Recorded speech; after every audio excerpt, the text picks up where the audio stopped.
Just a second, ma'am.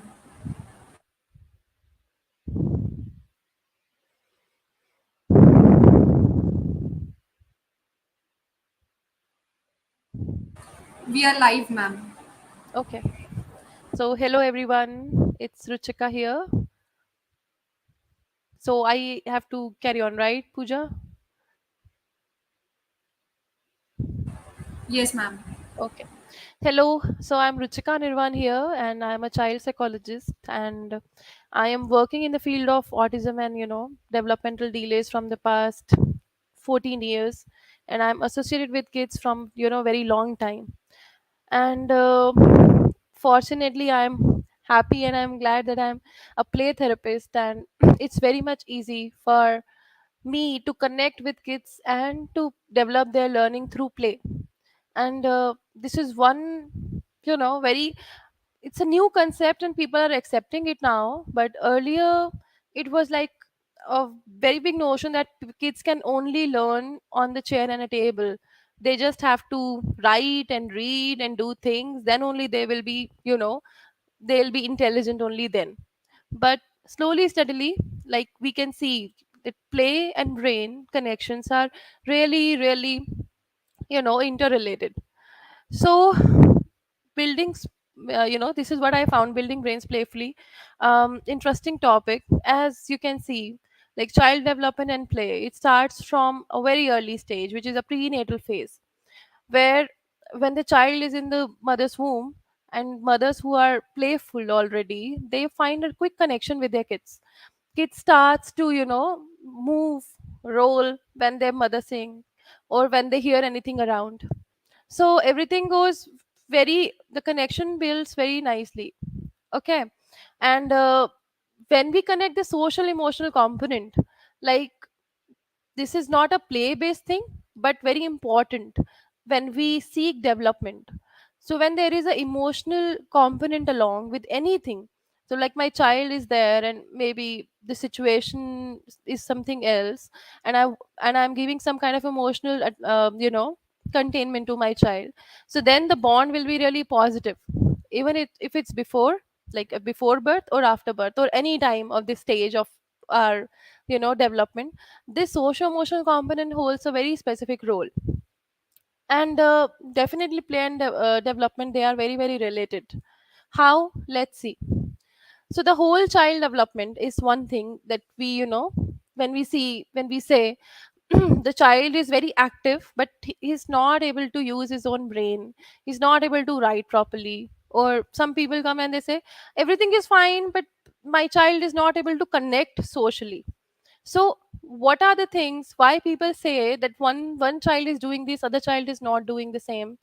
Why there is always a comparison? Because in these four dimension, like physical, social, emotional, cognition, these things are, people have developed this so called appropriate thing and not so appropriate thing at a particular age level. And these are the checklist for the milestones, like these are the milestone levels, where we see one kid is doing this, another kid is not doing this. So what we have to do, we have to get the child at the particular level so that the child can perform up to a particular age. And to do that, like a traditional method, like if I'll give my child a pencil and a paper and I'll tell the child to do something, like this child is doing, you also do the same, chances are child will not do it, child will develop behaviors also. And definitely the bond between the parent and the child, or the teacher and the child, will go far worse than we can think about. So to carry all these four dimensions parallelly, and to see this development that is going all fine, what we have to do is we have to work on each and everything parallelly. Like if my child is doing everything, it's fine. If it's not, if the child is not able to perform as per the particular milestone, we have to get the child there. But with the play approach, like I said, like play can build uh, brain connections very positively. So, with the play aspect, with the relationship based approach, we can definitely achieve all these things parallelly with very much positive connections between the child and the parent. And there are the milestones. Yeah, like I said, there are particular checklist for these domains. Let's see. So Piaget's stages of cognitive development. So when we talk about cognition, so there these are the stages. I'm sure whoever have psychology background, they must be aware about these stages. But this thing, I really work with kids on these four dimensions too, for their cognitive development. So like when the kids they come to me, they are very very creative and they are very exploring. They like to explore things around. So we don't stop them, and no parent should stop them, even though they are touching sand, or even though they are touching, normal uh, wet things around, or mud, or messy play they are engaging in, because that's how kids they learn. So the sensory part, if we'll say, sensory part and the motor part, they go hand in hand. If my child is, in fancy stage, if we'll take, uh, kids majorly learn through cause and effect. They'll kick something, they'll see something is moving, and then they'll develop interest. They'll kick again, and then they'll see the effect again. And this is how they build their own play, right? So when we talk about sensory motor part, we expose kids to the sensory part. It could be anything which, you know of child's interest, or anything which we want the child to learn. It could be anything, and that is how they learn to handle their motor part, their sensory aspect as well as motor component. Like my one of the kids, they are comfortable using only one hand when they play. Other kids may be comfortable using both the hands. But some kids, they don't know how to manage their own body actions and to perform the same task, like suppose shaking the sieve, or sitting at a one place and holding a tub.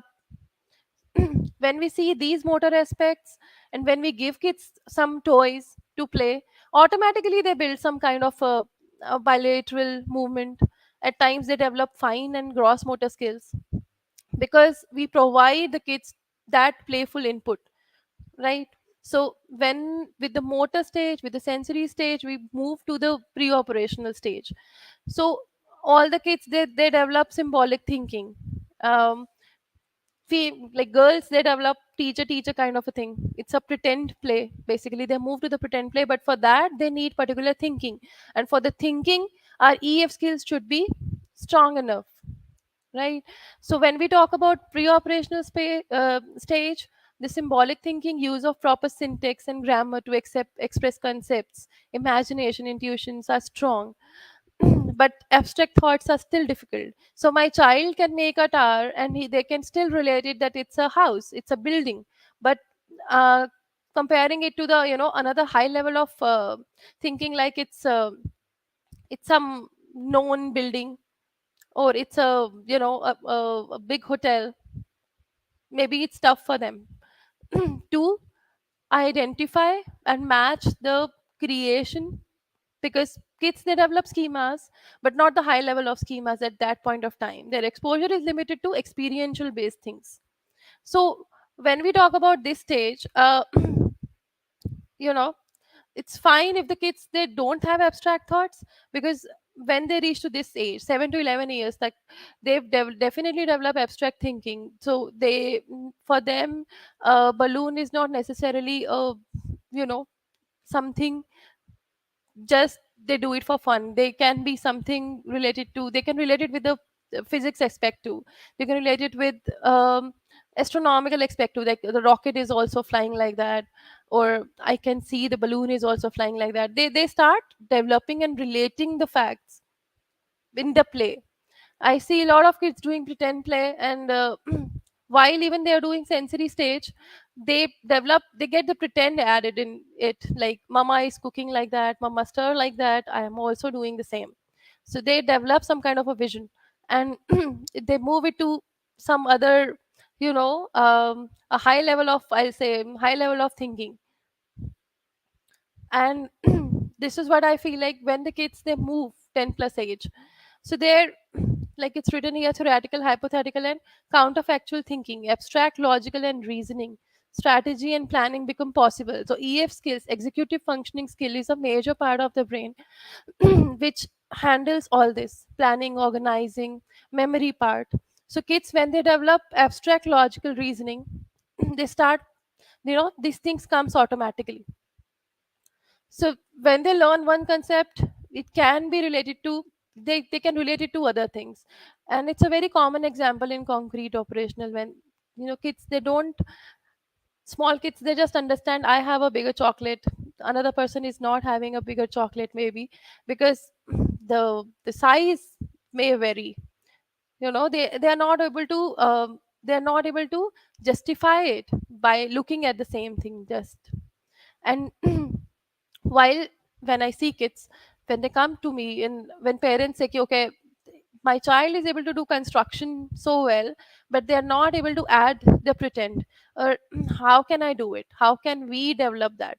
And I always tell them that everything starts with experiential based learning. If my child, if I'm giving more of, experiential time, if I'm devoting time to my kids, if I am taking the kids outside and I'm maybe just talking about the park time, okay, park time may, I can see this, I can see that.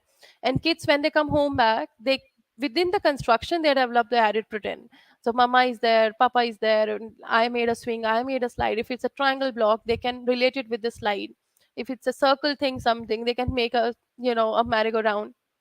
And that's how we build play. And definitely the play, the toys, and the experiential learning can help in developing a function, feature, and classes, basically schemas, and categorization, which we talk about. Because kids thinking is majorly, developed through that. That is why, in at a very early stage, everyone teach kids about the categorization. These are the birds, these are the animals, these are the pet animals, all the rhymes, if you see. Because they, it helps building the further schemas, and they are able to classify it in a particular category, and then they relate it. These are animals, this is a jungle. With the jungle, there is a schema developed, there will be animals.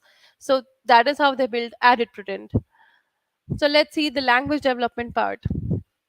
Because language expansion, when we see kids, I will talk about neurodevelop, like neurotypical kids. Neurotypical kids have a particular checklist.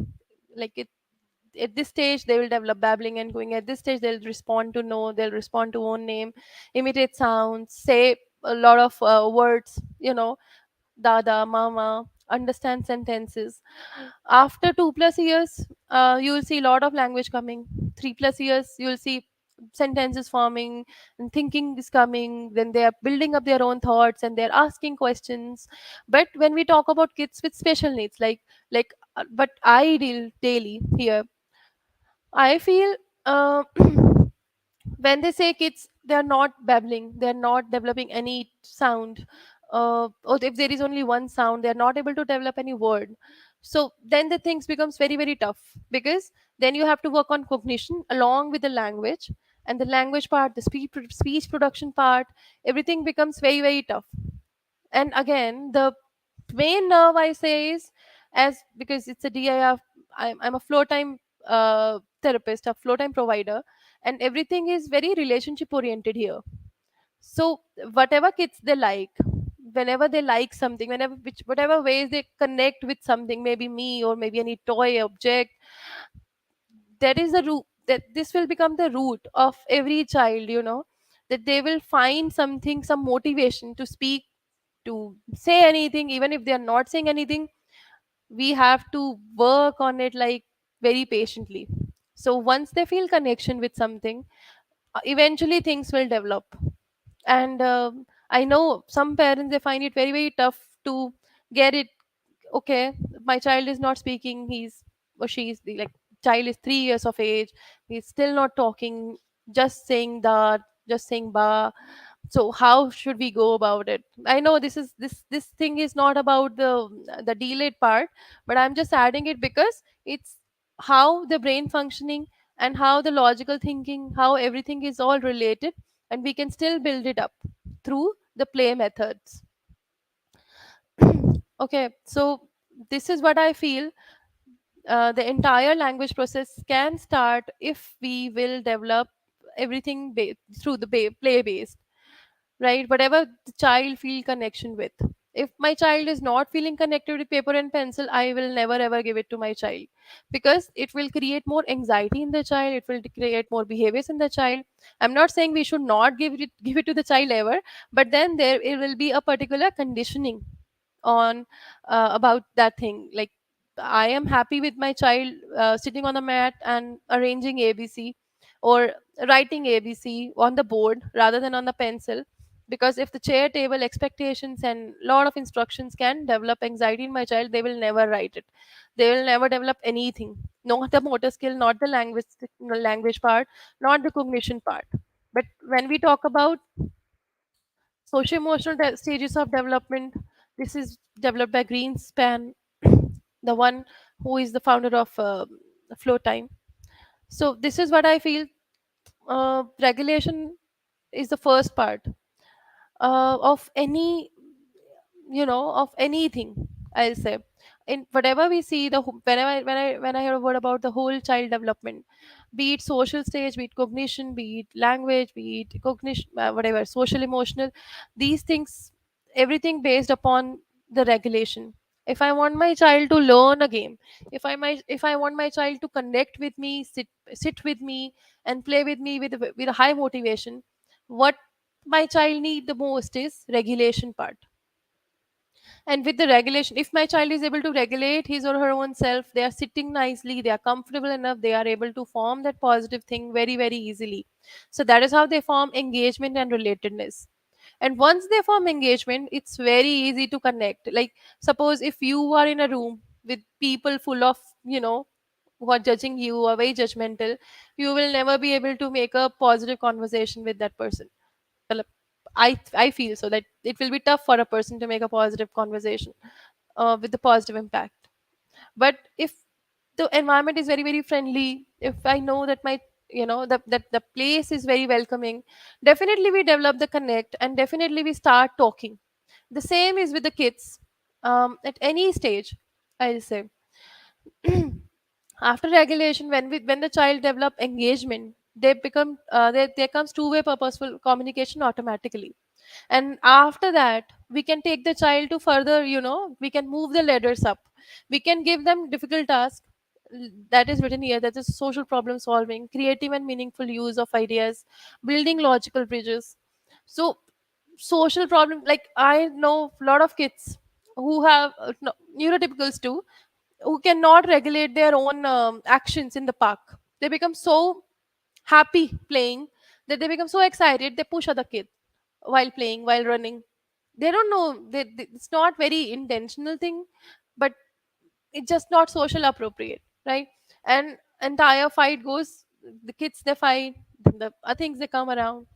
Um Taking defeat, taking if my child is not winning every time, the child get really upset, I don't want to play, they become, aversive to the games also at times, especially when it's a big party game like musical chairs. So to this high level of solving skills, how we should develop, this is another part, which is a very long part. But then I am saying, if we have these three, the first three stages sorted, stable, higher level of skills will be very very easy to form. So let's see this. The first 3 years they are considered very crucial in developmental milestone, and that is why we say that early, um, when we assess a child, when people say the child is so called delayed, when the child is not able to do something appropriate to his or her age level, what we have to do is we find developmental checklist, and they say early intervention is possible because it's easy to build neurological connections because of the early part, right? So that is why the first years of the kids, they are considered very very crucial in learning things, in understanding things, and because they already deal with so much of you know experiential things, they already go towards very creative thinking. They play in their own manner, all the kids, uh, they have, every child is different, every child their preferences are different, definitely it's a human behavior. But I just want to say that first 3 years becomes very very crucial, as they explore more, they create more their own creative thinking, their own world around, their likes and dislikes. So early milestones include social smiling, rolling over, sitting up. Later milestone involve acquisition of language, social, physical, emotional skills, and intellectual abilities. Many autistic children reach early milestone but then lose grounds. And autistic children can appear to gain important skill, but in fact be unable to use those skills in real world situations. Many kids then known to have splinter skills, which can be very advanced but are not very useful in daily life. uh, why I am adding autism here? Because again, we talk about neurotypical kids also, they have early years importance. Definitely all the kids, they go through the same developmental structure. Everything is expected out of a particular way. But when the kid is not able to perform, even nowadays, so it's more, even my child is not able to ride a tricycle, it becomes a very big concern for everyone around. So when we talk about special kids, it's not like that they don't have certain skills. They have, maybe they are able to perform, or they are able to have a lot of they are able to, they have a lot of imagination receptively, but the expression part is lacking. It lacks. So basically, what play and logical ideas, logical bridges we should build. So some children develop normally until second or third year of life, but then it's about autism. Okay, but I would like to mention this thing. The play based approach is more of a relationship based approach. The interventions are more natural based because the parents get down on the floor with the child to play and interact with the child at their level. So when we talk about any development which is a play based, which is a, which is more playful, I always tell parents that it should be all relationship based. If I will be instructive always, okay, what is this, what is the, what is this, what is the shape, tell me ABC, now sing this rhyme. The child, they feel, oh god, lot of questions, they are asking, I will run away from here. And when the kids, they run, the parents say that the child is not sitting, be it any age, be it special kid, be it a neurotypical child. So this is one part which every parent or every professional should understand, that everything should be relationship based. Yes, it doesn't not mean that we should not give instruction, but after you create a particular rapport with the child, once they start trusting you, then you can add little instructions. But as a dir flow time, it's not very instruction based. So intervention are more natural based. Kids, they, in my experience, they learn very quickly because it's more naturalistic approach. If I will teach my child uh, through pictures, this is a tiger, this is that, I know, especially in autism, kids are very vision based. They learn very very quickly with, you know with visual prompts, with the visuals if we provide. But within when we sit down and play with the miniatures, okay, it's a 2D to 3D, basically, differences, also much more relatable. Basically, they see videos, they see songs, they see cartoons, so it becomes very much relatable. So they are able to relate, they are able to engage, they are able to sit and sustain. Everything comes automatically. And their hierarchy, basically, the whatever I want my child to learn, I want my child to develop more EF skills, so that they will be able to plan, organize, they will be able to use language, they will be able to memorize their, yes, definitely social emotional part also we can include. Like suppose we add greeting part when we play. So the horse is saying hi to sheep, the sheep is saying hi to goat. So when we talk about farm animals, we add greeting part, it adds more of the social part, right? And whatever, the emotional part, if we'll say, oh, that my horse is hurt, oh, let's put something, so they add, they understand this varied emotions also within the play. So definitely for very small kids, we can definitely use these kind of a play based approach to develop their cognition, to develop the social emotional component. And kids who already have motor, that motor milestones already developed, it's fine. But those who do not have, up to the milestone level, appropriate level, so called appropriate level. So what we can do is we can definitely try this modeling aspect, where I am doing one action and I'm encouraging my child to do the same. If my child is not able to do the same action, I will definitely, with the minor prompts, I can help my child to do that, to that particular thing. Suppose, you know if my horse is dancing and jumping and rolling, I can help my child to do the same. And this is known as a modeling approach. So play therapy is an alternate to ABA, but sometimes used in combination with ABA therapies. The goal is for adults to help children expand the circles of communication. They meet the child at their developmental level and build on their strengths. It's not like we pressurize the child, okay, you should know this because you are at this age, you should know this because you are able to say this. Not like that, because it's a very situation based thing. My child likes my watch. At one day he'll say, oh, it's a watch.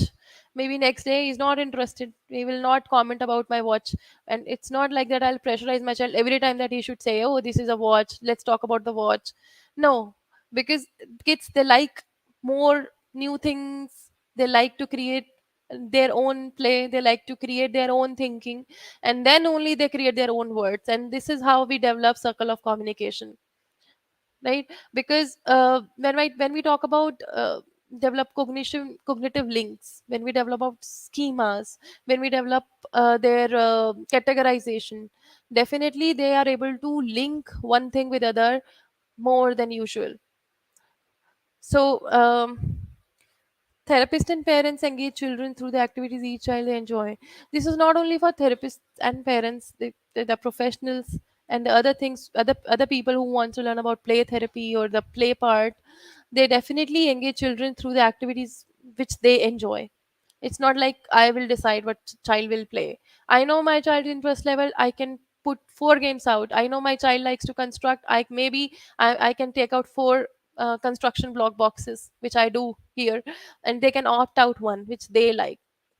But it's not like we force a child, because then it will be a very forced learning, and basically the learning will be zero. It will be just a forced under instruction, finishing and accomplishing a task. So it is important to have more natural approach which kids like and relate.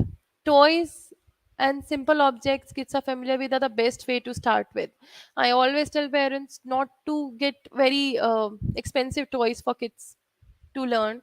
They can learn with basic utensils. They can learn with basic grains which we use in daily life. And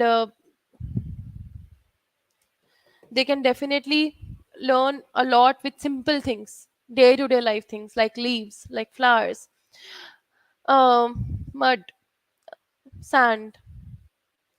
So this is the best way to teach kids. And yes, and like I said, it's important to have more natural approach through which they can relate. It is not only fun but also helpful in learning skills, solving problems, overcoming challenges, being creative, and forming relationships. Playtime stimulates the imagination and cognitive development of children. Role play and pretend play are also very, very important for the same reason. So, I already had this discussion about like one part of the EF skills, one part of the social emotional component, the forebrain part. I know it's getting little technical, but how do I say otherwise? So when we talk about learn, I want my child or anybody who comes to me, like any parent, any professional who thinks, okay, I want my this child is hyperactive, I want my child to learn this particular skill. They would be able to sit and sustain in the class. They would be able to hold the pencil. They would be able to accomplish all the tasks which ma'am is giving. If my child is already ADHD, if my child is already got attention deficit, I cannot expect all the goals to achieve at one go. So I always see that parents are getting very very sad about this part. Parent teachers are doing this and they want they want all the goals to be accomplished at one go. It's been 2 months. I want my child to perform, you know, He should sit also, sustain also, listen also, accomplish all the things also. um, this is very tough. And the child should also act in a peer group perfectly. He should not say anything which is, attention seeking, or they should always talk in appropriate sentences in a particular group. So this is like too way too much. If I'll tell my child to do this, the child definitely becomes anxious, they become more behaviors, and what they'll do, they will escape, they will stop going to school, they'll start making excuses, because their cognition will develop. Definitely they will find one reason to not to go to school. Okay, I'm not well, I am having stomach ache. But maybe this part of forming more relationship based approach, and getting just 3 goals in a month, um, achieving these 3 goals in a month is should be sufficient. So I know school part is something else, but when a parent and a child, they are playing, they can enact the same thing, because they're, as the kids they grow, they develop pretend. If we develop pretend through logical bridges, we can develop the same room like structure. We can help in their, problem solving skills, their learning skills. They can be all the kids, they like something or the other. Some like piano, some likes to play ukulele, some likes to play any other thing. So we should help their self esteem, you know we can raise their self esteem by helping that link, by connecting that link to, like, if they'll be more creative, I will find, or the parent should find any link. Like if my child is good at painting, this will give him a very good high level of self esteem, right? Even though it's a neurotypical child who is cognitively not very good, basically. If my child, like, if parents expectation is like my child should come on, always first, my child should not come on the first places. So what the child should do, right? Over expectation will always, of course, not be so good. So what we can do is, we can help to create the child more self-esteem by connecting that link. They can do good painting, they can develop a good self-esteem. And playtime, imaginations, they can go. If my child have some imagination that they want to become doctor or painter or astronaut, maybe we can provide more of, books, visuals, stories around, to create that thing, to expand their imagination more, to give them conceptual learning through, through floor time only. Like they can sit on the floor rather than on the chair table, to create to decrease that gap which kids they feel is there. So this is one thing. Brain training games are designed to test your memory with a range of different games and challenges. There is evidence that some of these games can be effective at sharpening certain skills that can deteriorate with age, such as decision making, reaction time, and short term memory. So this is what I feel importance of play, that from the infancy stage to old age, everyone can play some or the other games. And it's definitely proven, like, you know memory issues, and the stress, major stress is also giving people memory loss. So with the brain training games, definitely at any age we can target some or the other thing, right? So like this, kids, they play with blocks, and moving to this checklist, word cross games, Jenga blocks, chess. It's the, and nowadays definitely mobile games. It keeps some people active, but anyways, it's not a it's something else. But I personally believe in a different kind of, not a mobile based games, not a visionary, something which is cutting you off from the world. Any game, like, whatever game we are playing, we should be very very connected with a partner, a play partner. And that is how it gives more of entire, happiness in that game. So games can keep our brain healthy. Yes. So this is the EF skill we were talking about. It helps in making goals, planning, prioritizing, reflection, flexibility, organizing, and that is how people they feel their brain is fine. I like as we are moving, especially after COVID, people are losing weight. People are getting more conscious about their diet, their lifestyle. Definitely, some people are there who think about the building their their brain. They should always be functioning properly, and mental health is of course one of the priorities.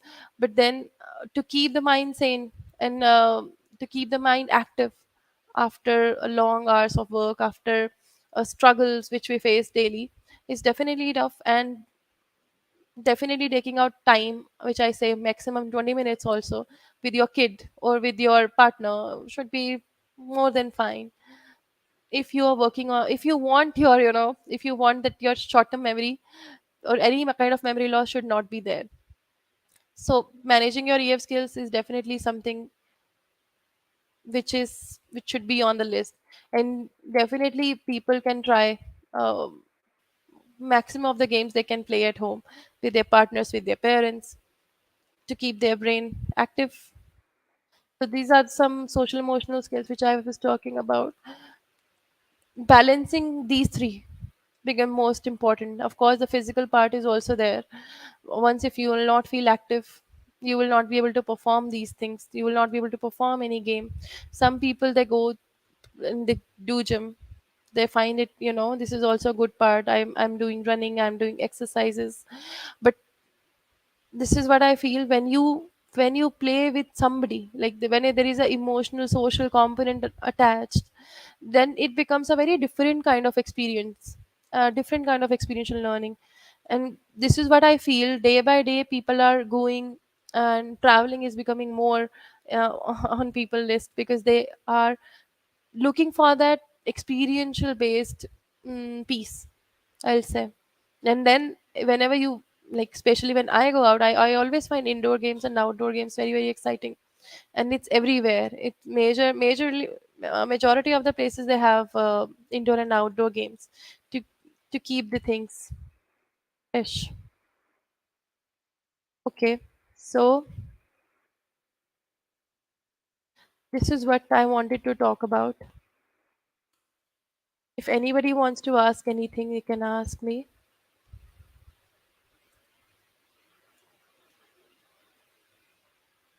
Pooja, are you there? Yes, ma'am. I'm not able to see any questions, so I guess there are no questions. Thank you so much for your time, ma'am.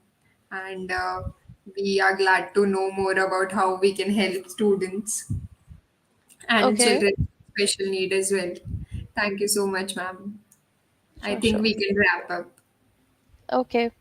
So, yeah, that is all. Thank you for the opportunity, and I hope it will help people to understand that play is just not a play, it's something, you know, too much Right. for the development of, yeah, for a child and for the adults and for any age.